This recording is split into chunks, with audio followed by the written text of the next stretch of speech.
Ivdu es Hashem besimcha, Ivdu es Hashem besimcha, Ivdu es Hashem besimcha, Ivdu es Hashem besimcha, Vayelefanav v'yenana, Vayelefanav B'yenana, Vayelefanav b'yenana, Vayelefanav b'yenana, Ivdu es Hashem besimcha, Ivdu es Hashem besimcha, Ivdu es Hashem besimcha, Ivdu es Hashem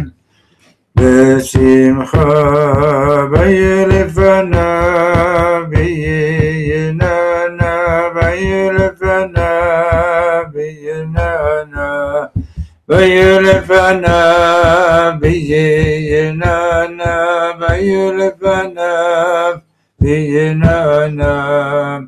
There's a Chassidish word that says, Mishenichnas Av b'ma'atin b'simcha. When the month of Av comes in, you reduce the joy. Chassidim say, Mima'atin, you reduce the suffering of the goddess b'simcha, by being joyous. Mima'atin b'simcha. If you can do it. So, yesterday we did a little bit of review, and then we're now holding on page 190, hold on, no, we're holding on page 189. One second, I keep on making a mistake, excuse me. Judy's there.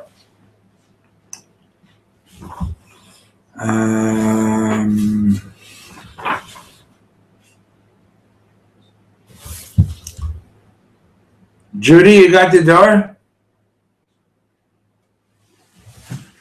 Maybe she's not there.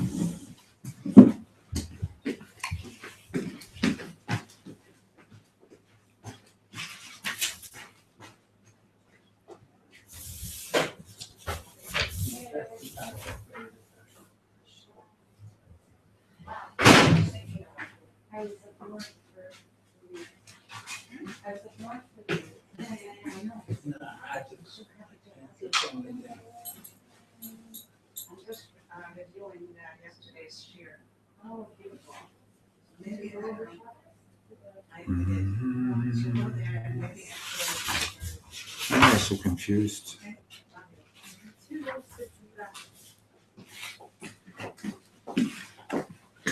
Esther, wow. Hi. I took a little well-needed well-needed. I went to the spot. I just felt like I needed to be there. It was good. Great. Thank God. I'm happy to be back. Cool. What did you write down? What page did we start on?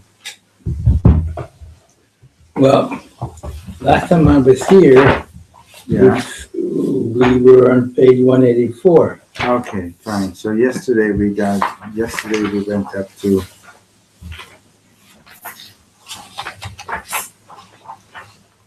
You did 184 when you were here? No. Okay, so that's where we are. Yeah, because we got it. Sorry about the delay. 184. Got a little bit of cool air in here for a couple of minutes. Okay, regards from Yerushalayim to everybody. whoever is watching from wherever else. כשהפנים מכוסות, when the face is covered. אני רוצה לומר לכם את עומק העומקים. I want to tell you something, the deepest of depths. מה פירוש בת זוג? What do we mean when we say בת זוג, soulmate? פירושה של בת זוג הוא שבמחיצתה אני מחובר. When you're with your soulmate, that means that with your soulmate you feel connected. הנקודה התחתונה שלי והנקודה העליונה שלי מחוברות.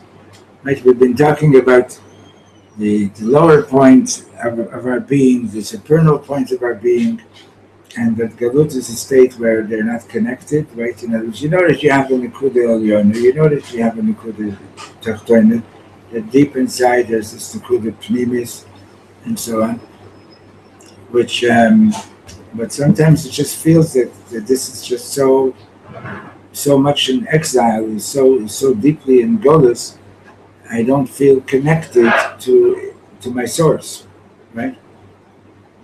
When you meet your soulmate, right, you feel that connection. You feel that connection above and below. It's a fact that when there are problems in Sholem Bayis, when people are breaking up, and so on, very often their connection with the Nikuda Elyonet, with their supernal point, gets really messed up. And you see, like all of a sudden, they don't, people don't feel like doing a mitzvah, they don't feel like going to shul, they don't feel like this, they don't feel like that, and dropping, because I told you already a number of times that a friend of mine who's a shaliach told me that basically they're trained that if somebody comes and says my connection with the Rebbeinu Shalom is not very good, first question that they ask him is, how's your Sholem Bayis? Because if the Sholem Bayis is a mess, usually makes a mess of our relationship with the Rebbeinu Shalom also. And in fact, the whole inyan of Chosim and Kaleh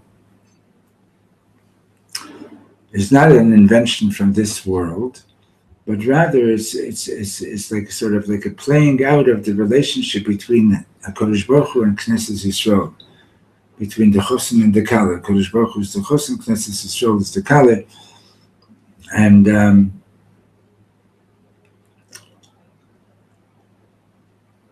the ideal situation in a marriage is that it should be a binyan bayis neman b'Yisrael. It should be an everlasting structure in Israel. Means to say that between the chosim and the kaleh and with the shechina in their presence, right? That's a bayis neman b'Yisrael. That's a true house. In other words, the union of the chosim and the kaleh brings about the presence of the shechina in the world. So when Chas v'Sholem that breaks up, pour a drink for it. When Chas v'Sholem that breaks up, so then people stop feeling their connection with the Mala. Oh, thank you. Not only is it a cup of water, but you got it from the Rebbe's in Florida. I have to have white coffee. So you take it. Thank you. Okay. So, amen. So right? וגבלתן מחוברות כל כך עמוק. And when Reb Shlomo's twin brother, Reb Chaim, got married, so the next day he went in with Hadassah to get a bracha from the Frierdiker Rebbe. The Frierdiker Rebbe said to him, you know why the Kaleh gives the Chosim a gift of a talis? Because she's basically telling him, you davened until now, but now you're really going to daven. That's why a Kaleh goes to the kotel before she gets married. So she should know what it is to speak to a wall. the Frierdiker Rebbe said this to To Rabbi Hadassah? Chaim. They were in there together. Okay, so Ma Pirush Bat Hazuk Sheli. What does it mean when we talk about my soulmate? Bat Hazuk Sheli, he zo shemikasheret oti lemala. So my soulmate is connecting me with above. Ukikaron, and essentially, Bnei Zug הם אנשים שהחיבור שלהם הוא גם למטה וגם למעלה. A real Bnei Zug, a real couple, are people that are connected not only למטה but also למעלה. In other words,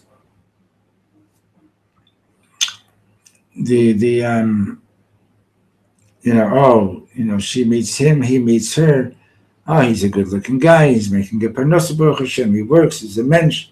And she also is like, got all these good qualities, etc., etc. And they get together. So that means that they're connected right now. They're connected lamata. In other words, the lamala is already a deeper connection, which means to say that, like your neshama is doing what it needs to be doing. Because your neshama is doing what it needs to be doing here in this world, because you have your partner.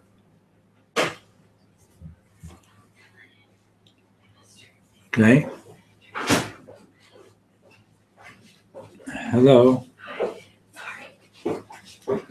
Where's your friend? Getting glasses. Huh? Getting glasses. Oh, he's getting glasses. Okay. So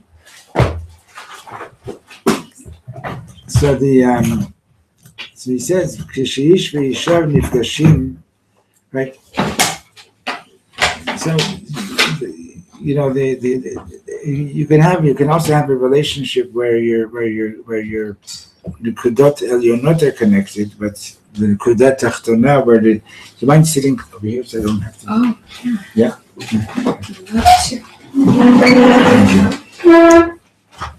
Thank you. So you can have a relationship where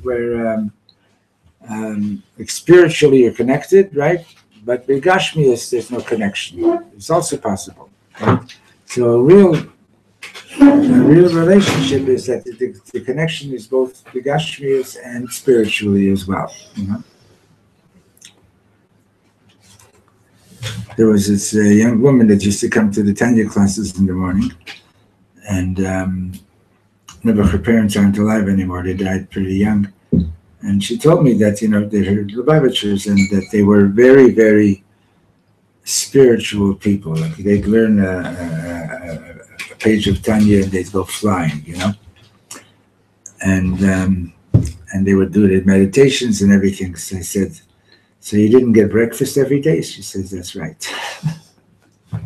They were so in the hechere olames, in higher worlds, right, that they forgot about down here, right? And that's also important. The story is that when the Mittler Rebbe, the second Rebbe of Lubavitch, so when he got married, he lived with his parents, and one day he was downstairs davening. He was a very, very deep meditator. And the little baby was in one of these little cribs. And the Alter Rebbe was upstairs on the third floor, learning, doing whatever, I don't know what he was doing. And the women had gone out, I guess, to the market or whatever it was. So the Alter Rebbe is up on the third floor, and the Mittler Rebbe is downstairs on the entrance floor, and the baby is in the this little crib. The Mittler Rebbe is davening, and he's so deep in the davening. In the meantime, the baby started rocking around in the crib and fell out. So there's a lot of tissues appearing. And the baby's crying, but the Mittler Rebbe didn't notice because he was so deep in his davening. So the Alter Rebbe came down from the third floor, picked up the baby, took care of the baby, and when his son finished davening, he said to him, "Davening was hört nicht a Yiddish Kind weinen is nicht kein davening. Davening that when you hear a Jewish child crying is not davening." In other words, you got to be connected above, and you got to be connected here below. It's not enough to say, "Oh, I'm on this spiritual trip," and ignore, like, all the other things that need to be attended. I think that in other religions, that's something that people strive for, is to just be purely spiritually connected. Yeah. Well, that's basically the difference. There are books behind you, Shai. You know where they are. You see where the books are? Yeah. So both Christianity says, the ideal is it's like, like, you don't see it so much today, but the ideal is to be like to take vows and to be a nun or to be a priest and celibate, right? And also in the East, there's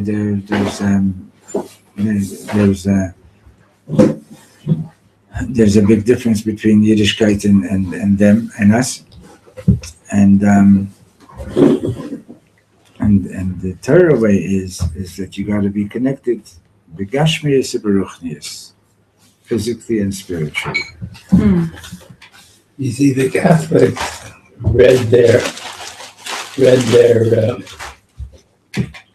document wrong. It doesn't say celibate at all. It says celebrate. And so they built the whole religion around. From one mistake. Yeah. From one typographical error. What does being connected begashmi mean? Exactly, because you talked about like the mall last time, for instance. Like, being connected begashmi means that your physical life is also part of your avodat Hashem, part of your service of God. In other words, it's not separate. It's you're eating so that you should have koyach to do mitzvot. So you should have koyach to learn Torah. You're taking care of your body so that you could serve Hashem. You're taking care of your mundane needs, not as an end in themselves, but rather as part of an integrated whole where you're serving Hashem. So he says, I want you to know, when man and woman meet, why does it take them so long till they get married? Which community is this in? Modern Orthodox. No, modern communities, like, we got to go out for 5 years and then we'll see, or the truth is in Chabad, the Rebbe's instruction was pretty much, if you don't know by the third date if this is your soulmate, so then it's not, maybe 4 dates. It's because if you know it, if this person is your soulmate, you don't need 6 months to figure it out.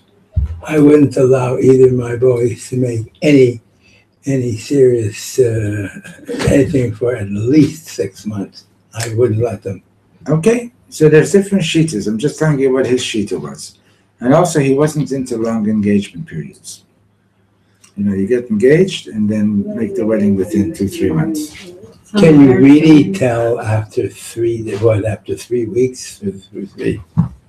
I know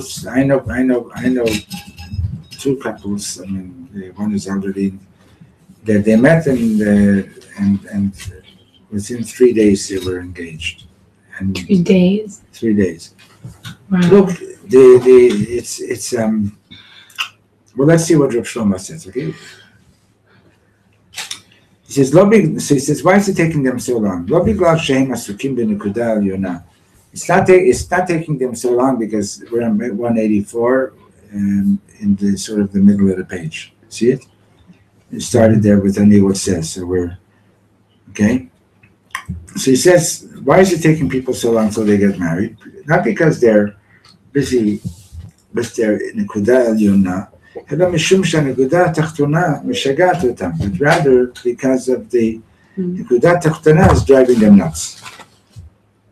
הם שואלים זה, they ask each other, איזו גבינה אתה אוכל? What's your favorite cheese? אם אתה מקשיב למוזיקה בשלושת השבועות, you listen to music during the 3 weeks. איפה אבא שלך גר? Where does your father live? כמה כסף יש לך בבנק? How much money do you got? איזה צבע פיה תלבישי? What colored shaitel are you going to wear? שאלות שונות ומשונות, all these different strange questions, של מטה, they're all about this mundane world. אתם חושבים שזו בדיחה? You think I'm making a joke, says Reb Shlomo? מישהו סיפר לי, somebody once told me, שבבורו פארק הפרידו שידוך, that this couple wrote, a shidduch was broken up, כי היא רצתה ללבוש פיה בלונדינית, because she wanted a blonde shaitel, והוא התעקש על פיה שחורה, and he insisted on the dark one. אי אפשר לדמיין כמה הם היו מאוהבים. You can imagine how much they loved each other. Right? הם דיברו על כל הנושאים שבעולם. They spoke about all the topics in the world. למטה, here below. אבל לא דיברו כלל על למעלה. There was no discussion about their supernal connection. כלום על למעלה. Nothing about their למעלה. Right? So,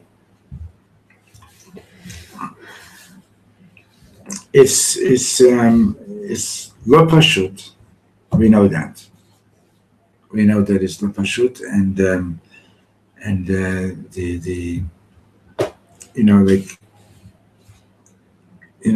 there's an argument about, some say when you get older you get wiser. It's not necessarily true. You can be just as stupid as before.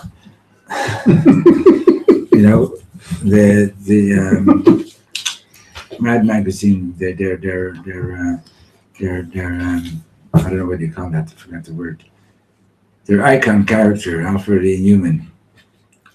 So it used to be a really good magazine back in the 60s and 70s. Now it's the original writers are dead already, so it's not the same quality.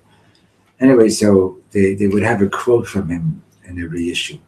And his quote was, one of them was, when it comes to hindsight, everybody has 20/20 vision. Sholem Brat doesn't agree. It's not true. Even when it comes to hindsight, you don't necessarily have 20/20 vision. I don't think so. That's true. No, what you said is true. You agree? Yeah. I just want to say, you said that it's a good idea to not have a long engagement. And I couldn't agree more. I agree very, very much. And my wife and I, we had an 8-week engagement. I never had such a short engagement before. It was very good. Good. Less time to get into the stupid arguments also. That is saved till after you get married, right? Anyway, let's see. Let's go on. So let's see. So he says, "B'chamisha b'av." Now, what happened on the 15th of Av? Now, you know Tu B'av, right?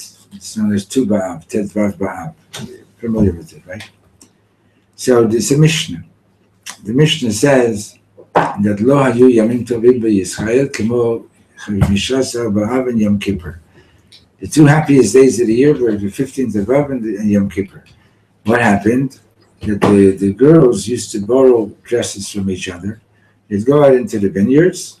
They would do a whole dance, and they would say, young man, like, Su'u Marom Einechem, lift your eyes up to heaven. And now there was focus on what's really important in life, and people would find their soulmates achat shtayim.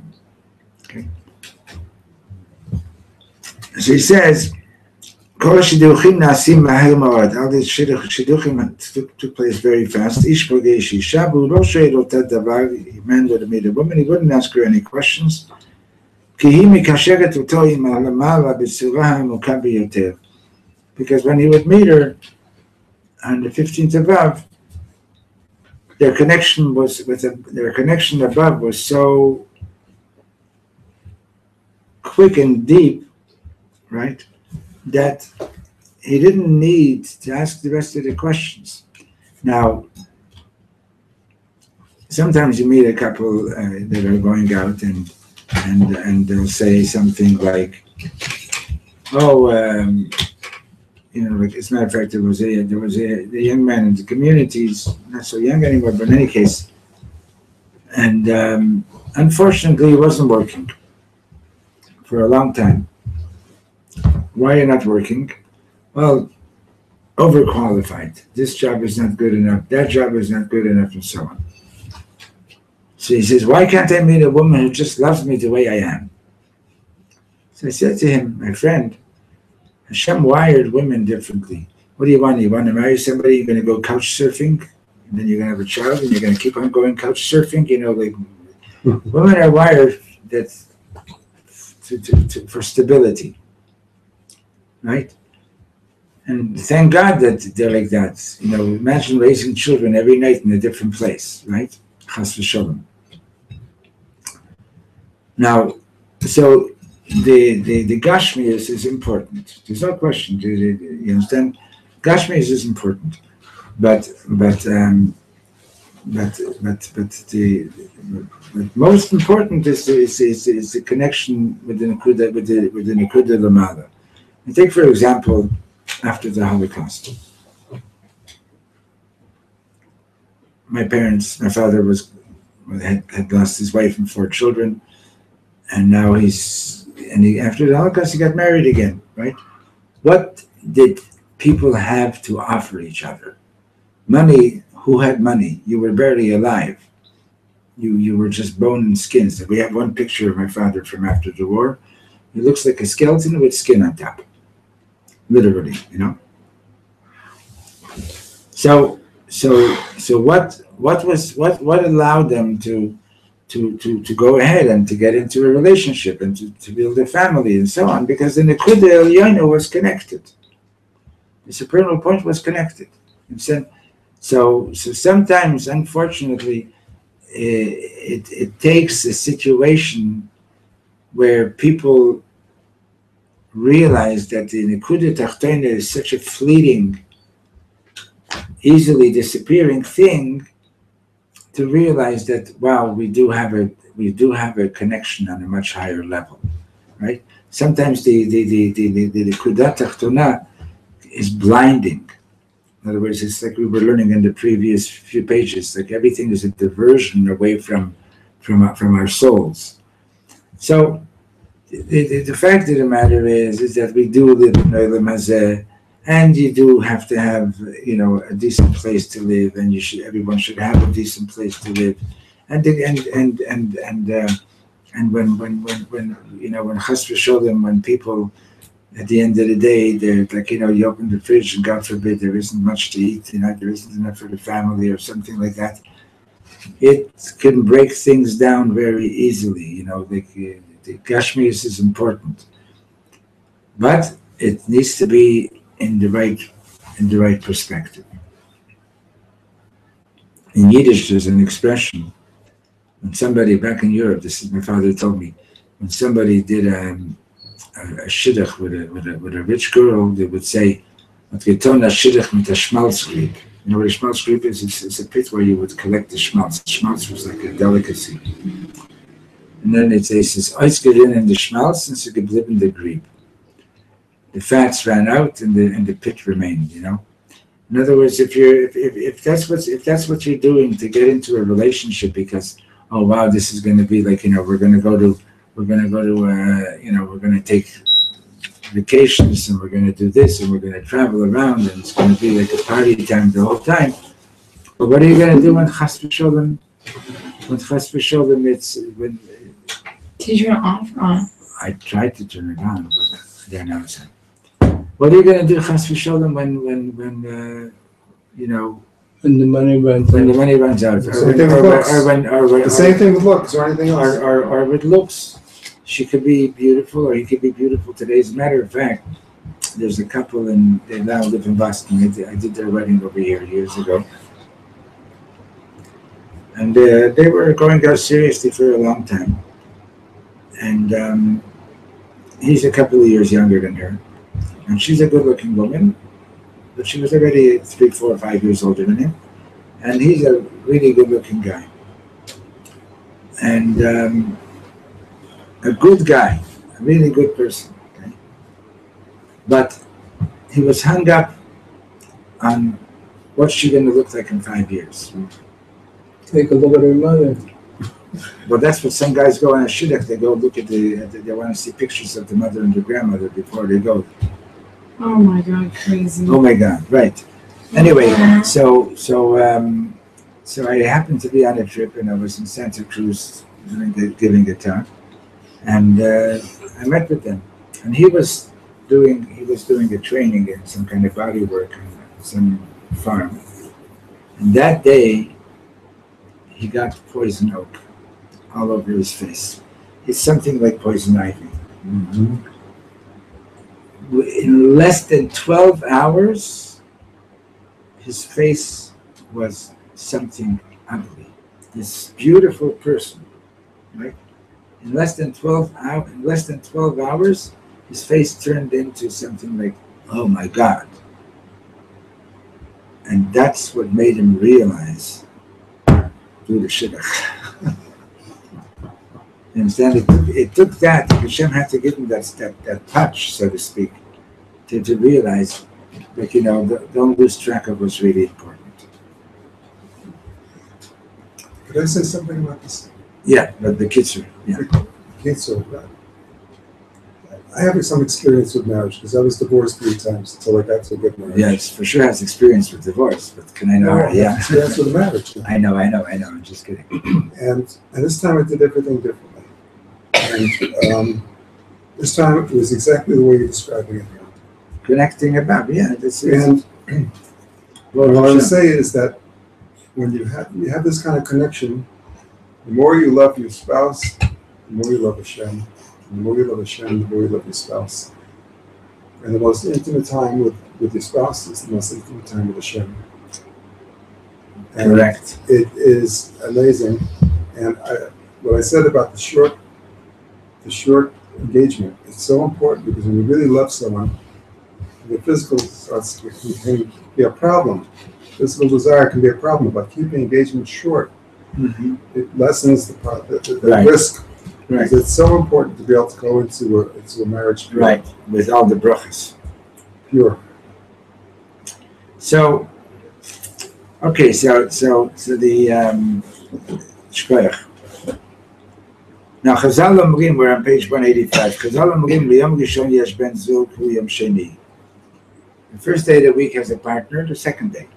Liyom shlishi yesh ben zug hu yom revi'i. Tuesday has a partner, Wednesday. Yom Chamishi yesh ben zug hu yom shishi. Friday has a partner. Thursday has a partner, Friday. Shabbat ba'al lifnei Hashem v'amara. So came Shabbos. Shabbos comes to God and says, Ein li ben zug. I don't have a partner. Ribono shel olam amar, so the master of the world said, Am Yisrael hu ben hazug shel Shabbat. The people of Israel are the partners of Shabbos. Ma Shabbat be'etzem omeret. What is Shabbos basically saying? Ani tzricha lechaber mishu im lemala. I need to connect somebody with the above. Yesh lecha mishu b'shvili lechaber. Right? Shabbos is considered to be the soul of the world. The first 6 days God created the physical world. Shabbos is the soul of the world. Okay? Shabbos wants to bring about the connection with the above. Shabbos is saying, who am I going to do it with? Shem omer, oy haYehudim gebalt, haYehudim mechakim shemishu yikashir otam im lemala. The Yidden are waiting for someone to connect them with the above. Ma koreh lanu b'leil Shabbat? What happens Friday night? Pitam anachnu mechubagim im hanekuda eliyona. All of a sudden we're connected with the above point. Mashu acher, it's something different. Ani oto adam, I'm the same person, but ani mamash mechubar im shamayim, but I'm really connected with heaven. Mamash mechubar im shamayim. Okay, that's something that words alone are not going to make much of a difference. It's something that needs to be experienced, right? You got to experience Shabbos. All I can tell you is that the hardest day of the week for me was when I got separated. The hardest day of the week was Shabbos, because that's when you feel the need to be connected. You feel it most on Shabbos, because that's what Shabbos is about. Shabbos is about being connected. You know, Shlomo told a story about this taxi driver who became about children. And why did he become about sugar? Now you know that on Shabbos the rate for taxis is tarif shtayim, it's a higher rate. You know? And so here's this taxi driver, a Jewish guy, sitting at a red light here somewhere in the neighborhood, and he sees this guy coming with 5-6 kids, dressed like real Shabbosdik and so on. It's very interesting. Have you walked in the streets of Meir Sharim on Shabbos? It's a whole different world. You've been there? Mm-hmm. It's like the men, the women, everybody is like dressed like royalty. I don't mean gaudy or like, you know, they're all wearing the same things, the same perpetuates, the same this, but it's like much different, you know. And he sees this guy coming, and he's at the red light, and he's thinking to himself, oh, what are they going to do? Are they going to kick my car? Are they going to throw a stone? What are they going to do? Are they going to scream at me because I'm in the car? And this guy is coming along, and they cross the street, and he just like, he gives him the biggest smile. He says, good Shabbos, good Shabbos. And the guy with the taxi drivers was like so unbelievably amazed by that good Shabbos. Then he thought to himself, what am I doing? Look at this guy. He's walking around like a prince with his children. You know, he probably even has less possessions than I do. What am I doing? I'm driving a taxi so that my kids could be on the beach. My wife is who knows, doing what, shopping or whatever it is. And I'm driving around Goyim on Shabbos so I can make a few extra shekels. I want to live like this guy. I want to have a beautiful relationship with my kids. I want to have a beautiful home, etc., etc. You know. So that's what Shabbos is really all about. It's about connection. You know, it's like how do you say good Shabbos to somebody? What is your good Shabbos like? What does it sound like when you say good Shabbos to someone, right? Shabbos. Or is it good Shabbos, good Shabbos, right? So he says, what's the difference between the tree of life and the tree of knowledge? And the snake came to Chava and said, or the serpent came, whatever it's a better translation. The serpent says, if you want to know anything about God, you don't need the Nekuda Yonah.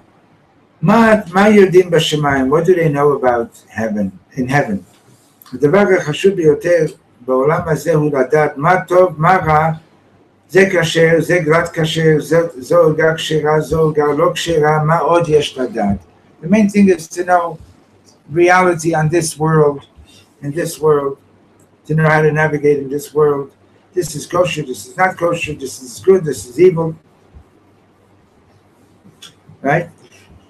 I can just see it. מה עוד יש לדעת? What else do you need to know? נכון, אתה יודע הכל, you know everything, אבל אם אתה לא יודע על השם, but if you don't know about God, אתה לא יודע שום דבר, then you don't know anything. עץ החיים, the tree of life, זה כל כך יותר עמוק, הרבה יותר עמוק. The tree of life is so much deeper. Right? השם אמר לחווה, אז God said to Chava, יהיו לך בעיות עם הולדת ילדים. He says to Chava, you're going to have trouble with giving birth to children. מה ילדים רוצים? What do children want? מה ילדים מבקשים מהוריהם? What do they want from their parents?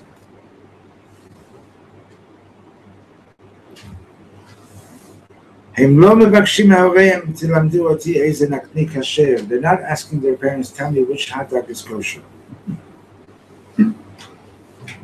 כן, בהחלט צריך גם את זה, sure, they need to know that too.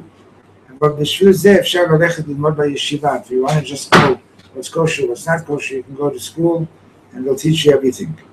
בשביל מה צריכים ההורים, what do you need parents for? ילדים צריכים הורים כדי לקשר אותם עם הנקודה העליונה. Children need parents to connect them with their supernal point. הורים שיתנו להם טעם של שמיים. Parents who are going to give them a taste of heaven. What was the name of that psychologist or psychiatrist who wrote a book about the kibbutz movement back in Bruno, thank you. What did he call it? The Great Experiment? He wrote about, the original kibbutzim. We understand it from an economic point of view. Basically, kids were not raised with their parents. Kids lived in kids' houses. Did you know that? Children's homes. Parents would have a child, and the child would be raised, and then for half an hour or an hour a day, the kids would spend time with their parents. And he wrote in that book, he thought that was a great experiment. That it was beautiful. That way, kids don't have to grow up with their parents' hang-ups, and so on. But you know what? It didn't succeed. It didn't succeed.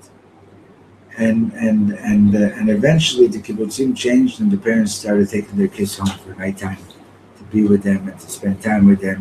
Because kids don't need just information. The idea was that, we'll raise the kids, we'll feed them, we'll give them all the information that they need, we're going to make them kibbutznikim, and so on. And they realized, I guess, that they were raising robots, so to speak, There's a whole part of life that was being ignored and was not being valued as it should be.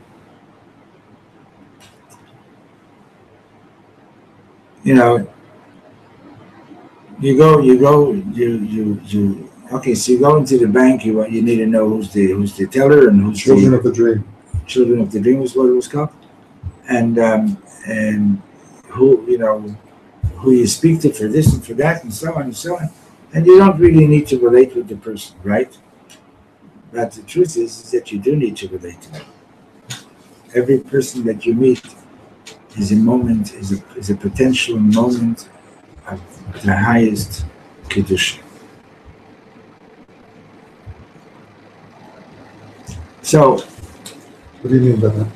What I mean is that every time that you say shalom to somebody, you can actually manifest the presence of Hashem in this world. Those mosquitoes are still driving you crazy. Oh my God, yeah. I'm sorry, I'm itching. You came from Canada without calamine lotion? I didn't bring the calamine lotion. Oh, you buy it here. You can buy it here too. Oh my God, I'm dying. I have so many mosquitoes. Just do like this. Put it on some saliva. But don't scratch it. Just put on a bit of saliva and leave it. You can manifest God in meeting a person.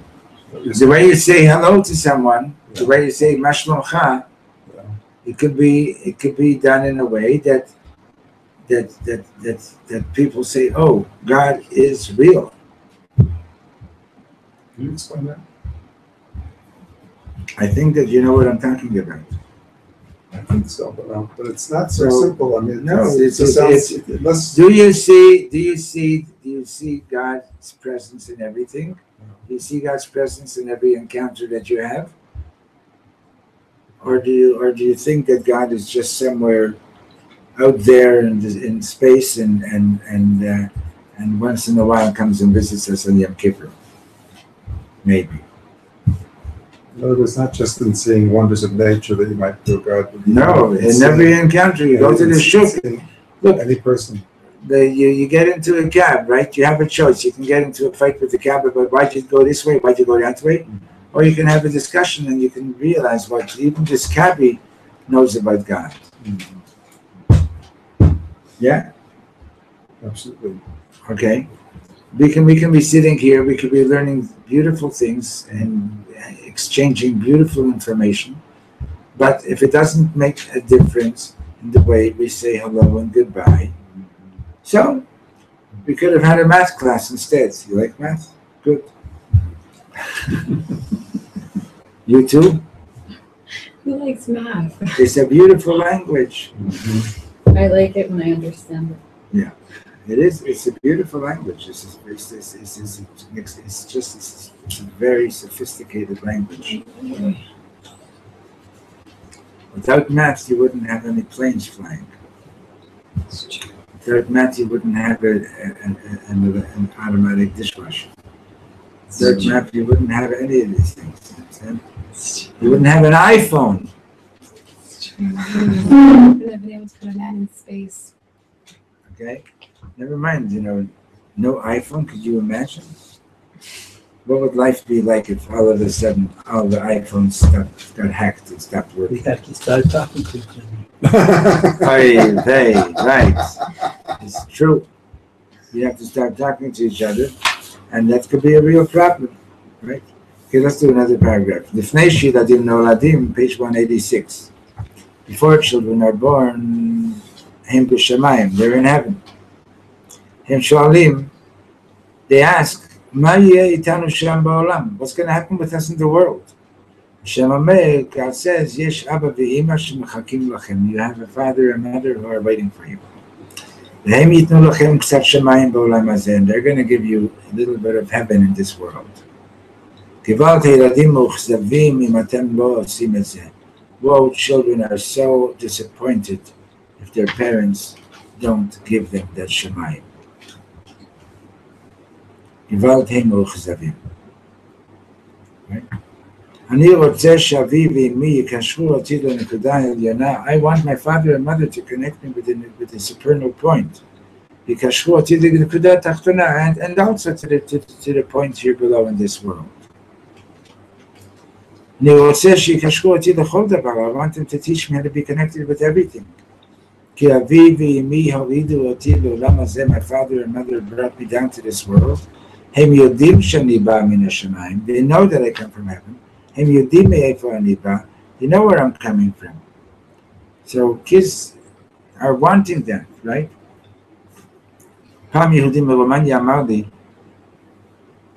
Once this Jew from Romania said to me, you know why I like the Romanians so much?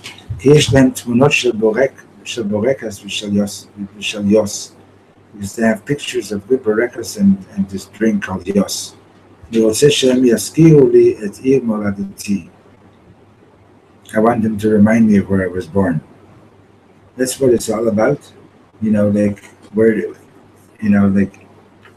you come home and you bring home pictures of burekas. Imagine you come back and your friends say, so how was Israel? Oh, let me show you this picture. And you show them a picture of these burekas, the best burekas in the world, right? That's what it was about.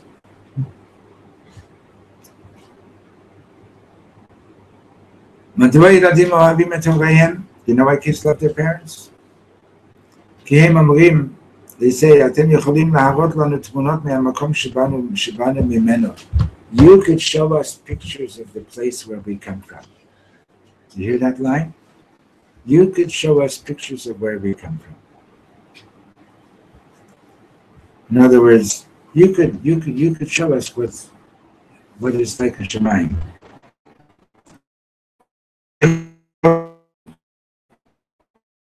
Shemayim? Can you show us pictures of heaven? And what do I do instead? I show them a picture of my bank. Where I keep my money. לאחר מכן מראה להם תמונה של הקולג' שבו הם אמורים ללמוד ולקבל ציונים טובים, and then I showed them a picture of the college that they're going to go to. הילדים אומרים, לא בשביל זה באנו. This is not why we came to the world. אנחנו צריכים משהו אחר, we need something else. אנחנו צריכים משהו הרבה יותר עמוק, הרבה יותר עמוק. We need something so much deeper. That's what we're here for. Right? And I used to teach in much of my career was in non-religious schools. When I say non-religious, I shouldn't say not religious. I mean, like, not Orthodox schools, okay? And many of the places that I go to do Shabbatons and things like that and so on, they're also not. All I can tell you is that if you come in with the attitude of among people that have an neshama, and let's focus on that, it's immediate. The connection is there. It's there. Nikuda. Right? But if you're coming in and saying, oh, these guys, they don't do this and they don't do that, and we do like this and we do like that, and so on and so on, and you're right away going on the chesonius, right away going on the external stuff, and so on. So that's where it starts and that's where it stops. Maybe he'll give a really good talk. Maybe he'll even talk about politics. Maybe he'll even talk about the markets and so on and so on. And maybe everybody will find it interesting and so on. But connection, there was no connection. Okay? Reb Shlomo, when he would meet everybody that he would meet, he'd say, oh, you're the greatest, you're the greatest. And so somebody once asked him, I'm sure more than once, wait a minute, you just told him he's the greatest. Now you're telling me I'm the greatest? You say, yeah, you're also the greatest. The question is, what do you see in the person? Are you measuring from the chitzonius, from the superficial aspects of life? Yeah, superficially, she's a millionaire, she's a billionaire, and I'm not, right? So on that level, you're measuring and you're saying this one has so much, this one has so much. I heard it once that once upon a time when people would meet, they would want to know, so who are you? What are you about? Now, very often when we meet, like, no, how much do you got? Right? It's very much about the superficial, the external, the all that stuff. So why not learn to connect and mamish be connected, and life could be so much more beautiful. Be so much more beautiful. Okay, my friends, see you, Mr. Shem, on Thursday, yeah? Tomorrow, Rabbi Fink is here at this time. Good. Thank you. Thank you.